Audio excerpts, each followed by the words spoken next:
Hi friends, welcome to cine family 2 ప్రముఖ G Telugu ఛానల్లో ప్రసారమవుతున్న family entertainer serial పడమటి సంధ్యారాగం. పడమటి సంధ్యారాగం సీరియల్ ప్రేక్షకులను బాగా అలరిస్తూ ముందుకు దూసుకుపోతోంది. పడమటి Sandhyaragam serial hero heroine Sreenu, Aadya, చారు అండ్ టీం అందరూ కూడా వాళ్ళ క్యారెక్టర్లు అద్భుతంగా ఒదిగిపోయి నటిస్తూ ఈ సీరియల్తో మంచి సక్సెస్ను అందుకుంటున్నారు.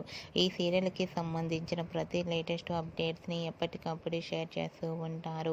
అయితే రీసెంట్గా Padamati Sandhyaragam serial hero heroine Sreenu, Aadya, Charu wedding shooting location latest ఫొటోస్ను షేర్ చేశారు. ఆ ఫొటోస్లో శ్రీను, చారులకు పెళ్లి జరిగినట్లు కనిపిస్తుంది. ఆ ఫొటోస్ చూసిన వారంతా షాక్ అవుతూ ఈ లేటెస్ట్ ఎపిసోడ్ కోసం ఎంతగానో ఎదురు చూస్తున్నామంటూ కామెంట్స్ పెడుతున్నారు. మీకు కూడా Srinu, Aadya, Charu wedding shooting location latest photos మీకు నచ్చినట్లయితే మీ అభిప్రాయాన్ని మీ కామెంట్ రూపంలో తెలియజేస్తూ లైక్ చేయండి, షేర్ చేయండి. మరిన్ని ఇంట్రెస్టింగ్ అండ్ లేటెస్ట్ అప్డేట్స్ కోసం మా సినీ ఫ్యామిలీ 2 ఛానల్ని సబ్స్క్రైబ్ చేసుకోండి.